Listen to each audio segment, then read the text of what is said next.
Praise the Lord. आप सभी लोगों को आज गुरुवार के दिन में आराध्य यूट्यूब चैनल में आपको स्वागत है। आइए आज प्रभु को वचन को ध्यान करेंगे।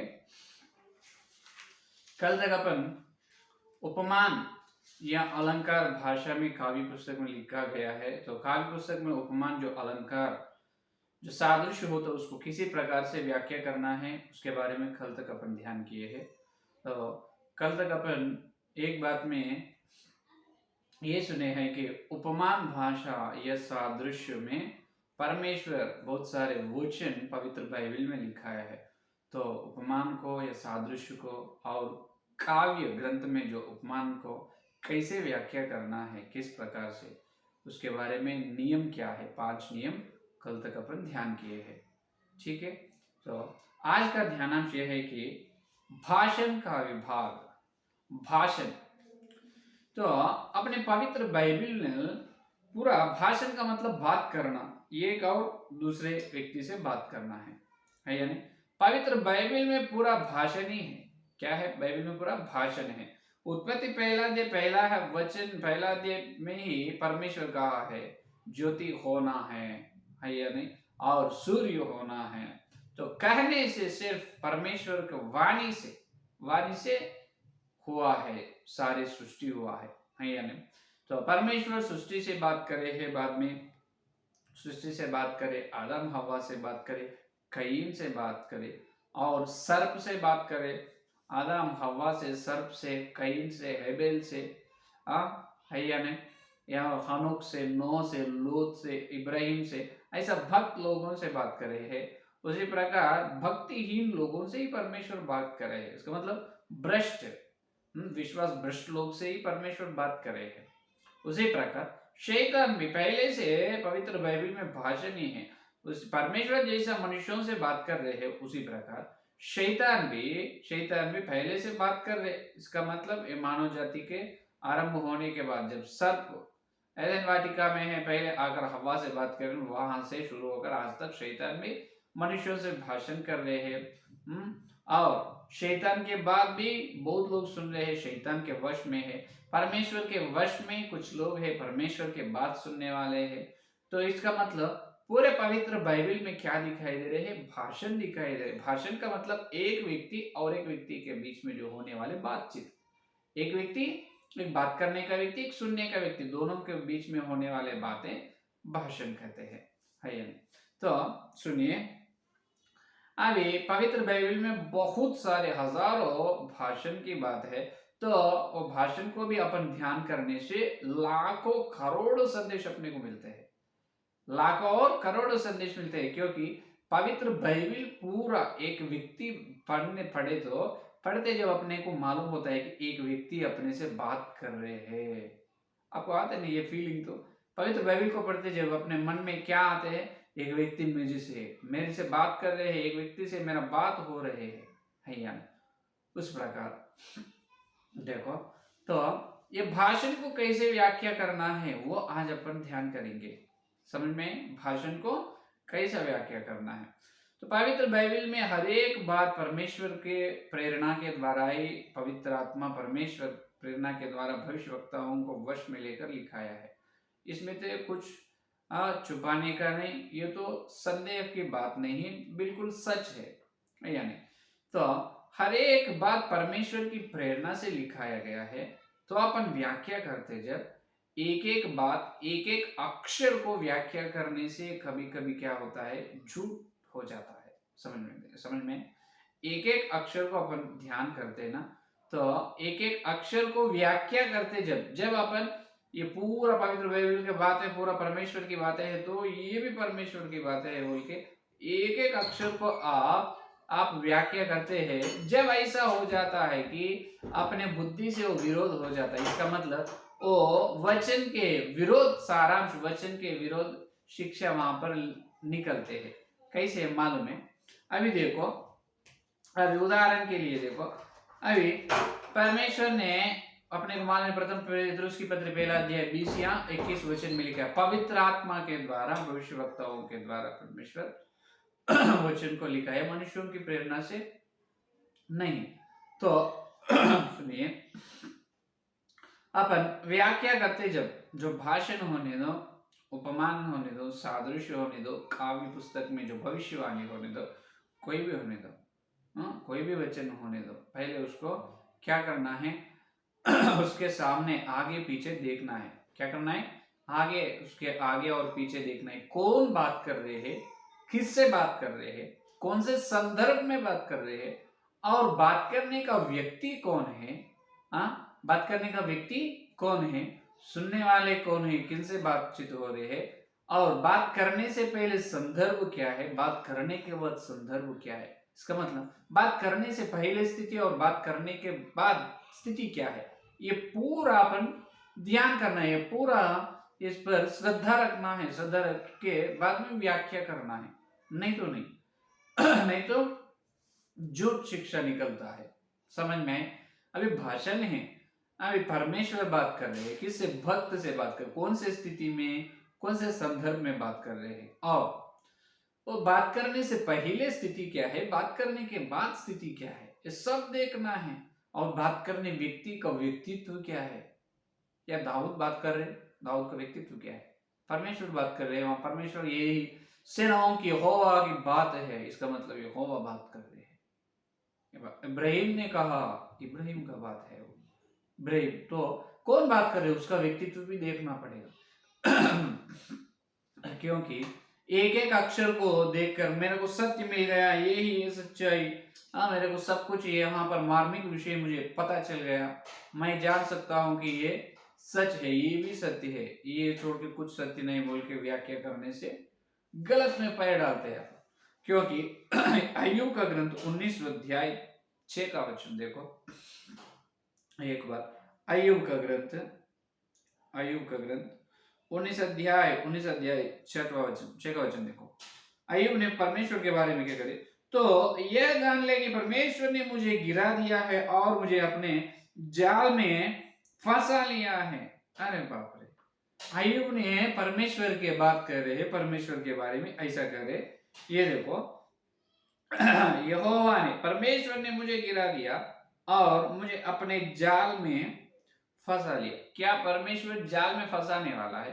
परमेश्वर गिरा देता है। क्या आप बोले? परमेश्वर गिराने वाला है, गिरने व्यक्ति को उठाने, परमेश्वर तो उठाने वाला है, गिराने वाले नहीं। लेकिन यहाँ पर आयु क्या कह रहे, परमेश्वर मुझे, तो परमेश्वर गिराने वाला है, परमेश्वर अपने पापों को लेकर पूछने वाला है, क्षमा करने वाला है। क्या बोल सकते हैं अभी परमेश्वर के बारे में, व्याख्या कैसे कर सकते हैं? अभी अय्यूब ने बात कर रहे हैं, परमेश्वर गिराया है और परमेश्वर मुझे फंसाया है। और अय्यूब का ग्रंथ में, यही अय्यूब का ग्रंथ 10वां अध्याय 14 वचन देखिए, और एक बात कह रहे हैं अय्यूब भक्त ने, देखो अय्यूब का ग्रंथ 10वां अध्याय, अय्यूब का ग्रंथ 10वां अध्याय 10 और 14 वचन में, 10 और 14 वचन में देखो, 10वां अध्याय 14 वचन में क्या कह रहे हैं अय्यूब ने, कि यदि मैं पाप करूं तो उसका लेखा लेगा और अधर्म करने पर मुझे निर्दोष न ठहराएगा। ये देखो, मैं अधर्म करने से तुम निर्दोष न ठहराए, मुझे दोषी ठहराएगा, और मैं पाप करने से तुम लेखा पूछेगा। इसका मतलब तुम मेरे पापों को, मेरे अपराध, मेरे दोष को क्षमा नहीं करने वाला है परमेश्वर। ऐसे बात कर रहे हैं अय्यूब ने। अरे ऐसे कैसे हो सकता? परमेश्वर अपने पापों को क्षमा करने वाला है, नहीं तो अपने पापों को लेखा पूछने वाला है, अपने पापों को पकड़ने वाला है।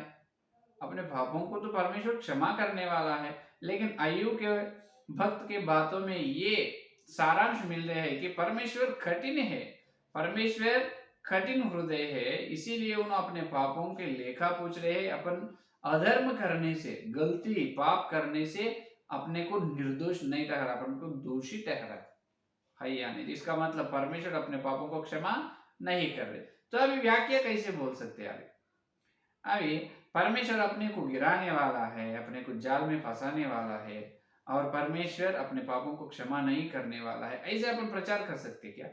अगर ऐसा प्रचार करने से पूरा झूठ शिक्षा होता है, लेकिन फिर ऐसा इसको कैसे व्याख्या करना है? तो इसीलिए पहले से अपन ये सुन रहे हैं कि जो भाषण होने दो और कुछ भविष्यवाणी होने दो, सादृश्य होने दो, उपमान होने दो, तो उसके आगे पीछे वो स्थिति देखना है, कौन से संदर्भ में हो रहे हैं, वो कौन से संदर्भ में बात करना पड़ा, कौन से संदर्भ। अभी यहोवा और भक्त अय्यूब के बीच में भाषण हो रहे हैं, तो अय्यूब भक्त ने ऐसा परमेश्वर के विरोध बात कर, इसका मतलब परमेश्वर के बारे में ऐसा बात कर देना, तो एक क्यों बात करना पड़ा, स्थिति क्या है, संदर्भ क्या है, वो देखना है। अब अच्छी तरह से समझाऊंगा। देखिए, पवित्र बाइबल पूरा परमेश्वर के व्यक्तित्व, परमेश्वर की महानता और परमेश्वर की गुण और व्यवहार के बारे में बता रहे हैं। ये बहुत सच है, सत्य है।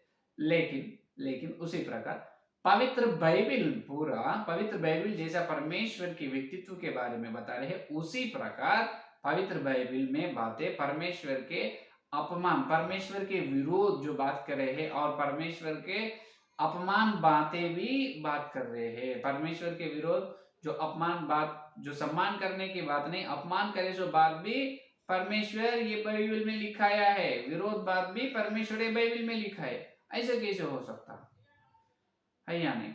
अभी आपको समझ में नहीं आए? पवित्र बाइबल पूरा परमेश्वर की अच्छाई के बारे में जो बात कर रहे हैं, उसी प्रकार परमेश्वर के विरोध कोई अपमान करने से, परमेश्वर को अपमान करे है थोड़े लोग, वो अपमान बातें और विरोध जो बात करे है, वो बातें भी पवित्र बाइबल में लिखाया है परमेश्वर। अरे परमेश्वर वैसा कैसे लिखाता है, उसके बारे में सम्मान करना है अपन, अपमान नहीं करना, अपमान करने से भी उसको सजा दंड देना है परमेश्वर, वो बात क्यों लिखाते हैं? फिर क्यों नहीं लिखाते? वैसा परमेश्वर नहीं लिखा है तो अगर ये मनुष्य लिखा है तो दूसरा पेतरुस की पत्री पहला अध्याय 20वां वचन क्या होगा? दूसरा पेतरुस की पत्री पहला अध्याय 21 वचन देखो, 21 वचन। क्योंकि कोई भी भविष्यवाणी मनुष्य की इच्छा से कभी नहीं हुई, पर भक्तजन पवित्र आत्मा के द्वारा उभारे जाकर परमेश्वर की ओर से बोलते थे। ये देखो, कोई भविष्यवाणी मनुष्य की इच्छा से नहीं, किसके? परमेश्वर पवित्र आत्मा के द्वारा, भक्त लोग पवित्र आत्मा के उभार, पवित्र आत्मा के वश से पवित्र बाइबल को लिखा है। तो परमेश्वर के विरुद्ध जो बात करे है वो बात भी बाइबल में है, अपमान करे है वो बात भी लिखा हुआ है। तो कौन लिखा है? भविष्यवक्ता। भविष्यवक्ता को कौन प्रेरणा दी? पवित्र आत्मा। इसका मतलब क्या है? पवित्र आत्मा परमेश्वर ही उन परमेश्वर के विरोध जो बात करे वो बात बाइबल में रहने के लिए अनुमति दी है। हालेलुया, ये है सत्य। तो ऐसे क्यों करे है परमेश्वर? ऐसा इसीलिए करे है कि आज कलीसिया और अपन हर विश्वास, हर व्यक्ति और हर कलीसिया तो पवित्र बाइबल के अंदर जो कुछ लिखा है, परमेश्वर के गुण, परमेश्वर के भलाई के बातें और परमेश्वर के विरोध जो बात भी लिखने के लिए परमेश्वर इसीलिए अनुमति दी है कि उसके द्वारा भी परमेश्वर के विरोध जो बात करे हैं भक्त लोग, वो बातों के द्वारा भी अपन, ये बातों के द्वारा भी परमेश्वर के विरोध जो भक्त बात करे, बातों के द्वारा वो अपमान करे है कुछ बातों से, वो बात के द्वारा भी कलीसिया है अपन बहुत कुछ सीखना है। वो बात इसीलिए लिखा है कि वो बातों के द्वारा कलीसिया और हर व्यक्ति बहुत कुछ सीखना है अपने को आत्मिक जीवन के लिए। वो बात फायदा है। कैसे? इसीलिए है कि परमेश्वर जो काम करते हैं, जो बात लिखने के आज्ञा दी है भविष्यवक्ताओं को, तो हर एक बात के पीछे परमेश्वर की बहुत बड़ी योजना है, बहुत बड़ी ज्ञान है। अपने ज्ञान क्या है? सोचते सोचते सोचते एक समय में अपना ज्ञान का अंत हो जाता है। अपना ज्ञान का अंत जब होता है, वहां से परमेश्वर का ज्ञान शुरू होता है। अपना बुद्धि जब खत्म होता है, वहां से परमेश्वर की बुद्धि शुरू होती है या नहीं? तो हर एक बात लिखा है परमेश्वर, इसीलिए हर एक बात के पीछे बहुत बड़ी परमेश्वर की बहुत बड़ी योजना है और उसके पीछे परमेश्वर का बहुत कुछ ज्ञान है, उसके द्वारा अपने को लाभ है। नहीं तो क्यों लिखा था? पहला विषय, उदाहरण के लिए भक्त लोगों को क्लेश में से, दुख में से परमेश्वर चला रहे, तो भक्त लोग चलते चलते चलते वो ही दुख उठाकर चल रहे हैं, क्लेश से चल रहे एक चलते चलते थक जाते हैं। थक जाने के बाद अचानक उन्होंने परमेश्वर के विरोध बात कहते हैं यानी। अब ये जंगल में इसराइल लोग वैसा ही चले चले परमेश्वर चल के आखिरी में क्या करे है? वो परमेश्वर के विरोध कुड़कुड़ाना, बुड़बुड़ाना लगे है।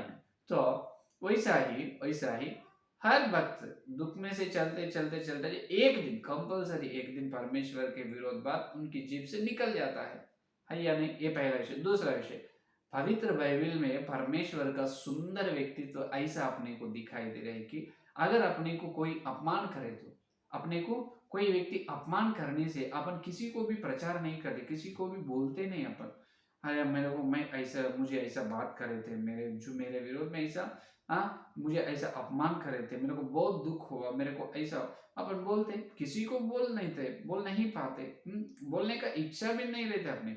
लेकिन परमेश्वर की सुंदरता यह है कि परमेश्वर इतना खरा व्यक्तित्व वाले है, इतना सीधा व्यक्तित्व परमेश्वर की है, जो उनके विरोध जो भक्त लोग बात करने से भी और कोई अपमान करने से भी वो बात परमेश्वर प्रचार करे है। पवित्र बाइबल में लिखा है प्रचार करे है, क्योंकि उसके द्वारा अपन कुछ सीखना है, उसके द्वारा अपन कुछ सीखना है। कुछ भी परमेश्वर दिल में या उनके मन में छुपाते नहीं, एकदम सीधा व्यक्तित्व है, एकदम खरा व्यक्तित्व है परमेश्वर। हालेलुया। देख कितनी सुंदर महानता परमेश्वर अपने को मिले है। हालेलुया। अपने कोई किसी व्यक्ति के द्वारा अपने मन दुख हुआ है तो अपन किसी को भी बोलते नहीं, परमेश्वर बोलते हैं मुझे ऐसा दुख हुआ बेटा, ऐसा बात करते हैं। ओपन, वेरी ओपन माइंड, उदार मन है परमेश्वर है या नहीं। तो ये है विषय। इसीलिए परमेश्वर ने जो कुछ उनके विरोध अपमान जो विरोध बात करते हैं उसको भी इसीलिए लिखा है कि परमेश्वर एकदम उसका सीधा, उसका खरा, उनका व्यक्तित्व अपने को दिखा रहे हैं, बता रहे हैं, और उसके द्वारा अपन कुछ सीखना है, कुछ लाभ कलीसिया को है। क्या लाभ है, क्या लाभ है वो कल के संदेश में सुनिए, ठीक है। ये है आज का संदेश। भाषण हो रहे हैं एक व्यक्ति और एक व्यक्ति के बीच। पवित्र बाइबल पूरा परमेश्वर और भक्त लोगों के बीच में भाषण है। तो भाषण करते जब कौन बात कर रहे, किससे बात कर रहे, कौन से संदर्भ में बात करने से पहले स्थिति क्या है, करने के बाद स्थिति क्या है, पूरा देखना है। देखने के बाद भाषण का व्याख्या करना है। ये है आज का संदेश। आइए संदेश को लिखने प्रार्थना करें। हालेलुया। स्तुति धन्यवाद करते हैं यीशु मसीह। इस गुरुवार के दिन तुम्हारे पवित्र आत्मा के द्वारा तुम्हारे सत्य संदेश के लिए धन्यवाद करते हैं प्रभु। जितने लोग इस संदेश सुने और सुनने वाले हर एक के अंदर प्रभु संदेश को फल प्रभु, और कल मिलते जो वचन की गहराई में मिलने का अनुग्रह दे। भाषण आप कर रहे हैं प्रभु, तो आप भाषण करते जब हम कैसे सुनना है और वो भाषण को किस प्रकार से व्याख्या करना है प्रभु। आपके व्यक्तित्व, आपके खरा, आपके सीधा, कितने सीधा व्यक्तित्व है आपका, बहुत सुंदर व्यक्तित्व है प्रभु, हमको बताया। इसलिए बहुत बहुत धन्यवाद करते हैं प्रभु को, धन्यवाद करते हैं प्रभु। इस सारे प्रार्थना को यीशु मसीह के नाम से मांगते हैं, आमीन। परमेश्वर का प्रेम से यहाँ कर पवित्र आत्मा की सहभागिता इस दिन लेकर प्रभु आने तक सारे भक्तजन को हर दिन चितवन के अनुसार चलने के और उसको प्रचार करने की प्रतिज्ञा की उनको सर्वदा साथ रहेगा। आमीन आमीन।